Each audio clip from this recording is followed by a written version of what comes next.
যদি লিটন প্রথম টেস্টের জন্য বিবেচিত হন পারভেজ, আমার কোশ্চেনের জায়গাটা হচ্ছে হ্যামস্ট্রিংয়ের একটা ইনজুরির পর will he be able to keep, তিনি কি উইকেট কিপার ব্যাটসম্যান হিসাবে খেলবেন নাকি শুধু ব্যাটসম্যান হিসাবে খেলবেন, এটাও কিন্তু একটা কনফিউশনের জায়গা থাকে। যদি উইকেট কিপার ব্যাটসম্যান হিসাবে না খেলেন then what is going to be the combination, মানে ওভারঅল আপনার একটা অ্যাসেসমেন্ট জানতে চাই। ধন্যবাদ। প্রথমত আফনান পিয়াল যা বলেছেন আর কি, সেই আপডেটের ভিত্তিতেই কিন্তু একটা ব্যাপার বুঝতে পারছি যে তিনি রানিং করেছেন, তারপর হচ্ছে ব্যাটিংয়ে কনসেন্ট্রেশন করেছেন।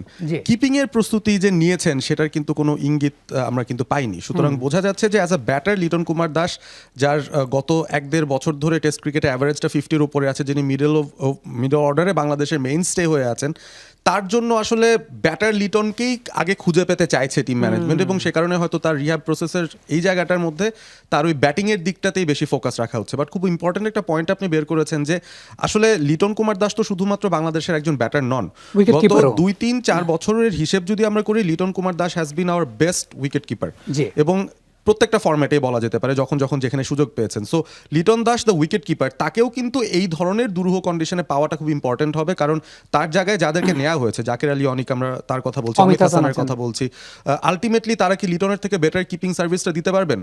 Probably not. মুশফিকুর রহিম তো বহু বছর ধরে কিপিংটা করছেন না। সো সেই জায়গা থেকে আসলে শুধুমাত্র ব্যাটার লিটন কুমার দাসকে যদি আমরা পাই, সেই ক্ষেত্রে এক ধরনের টিম কম্বিনেশন হবে। যদি কিপার ব্যাটার লিটনকে পাই আমাদের জন্য, তাহলে সেটা বেস্ট পসিবল সিচুয়েশন হবে। বাট ইন কেস সেটা যদি না হয়, আমার তো মনে হচ্ছে যে আমরা কি 4 জন বোলারের একটা কম্বিনেশন নিয়ে খেলবো কিনা, হয়তো মিরাজ তাইজুলের মধ্যে একজনকে বেছে বলা যেতে পারে যে ব্যাটার মিরাজ যে কন্ট্রিবিউশনটা দিচ্ছেন তার থেকে লিটন বেটার দিতে পারবেন, let's show our batting line up first. So 7 batter 4 bowler নিয়ে যদি যাই, সেই ক্ষেত্রে 3 পেসার 1 স্পিনার, লিটন কুমার দাস সেই 7 ব্যাটারের একজন হবেন, হয়তো সেই ক্ষেত্রে মিরাজকে ড্রপ করা হতেও পারে।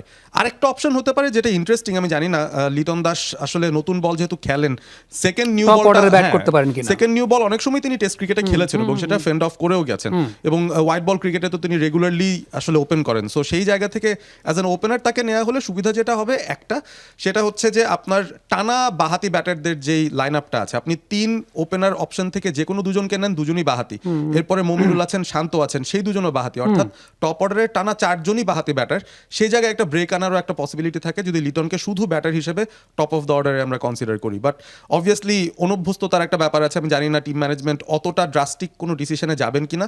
বাট টিম ম্যানেজমেন্টের ডেসপারেশন দেখে অন্তত এতটুকু আমরা বুঝতে পারছি যে লিটন দাসকে even as a batter Bangladesh কতটুকু চাইছে, যে কারণে তাকে ক্যারি করে নিয়ে যাচ্ছে ফার্স্ট টেস্টের আগেও, যেন ফার্স্ট টেস্টের জন্য ব্যাটিং করতেও যদি তিনি পারেন, মোস্ট লাইকলি তাকে হয়তো খেলিয়েও দেওয়া হতে পারে, মনে হচ্ছে অন্তত।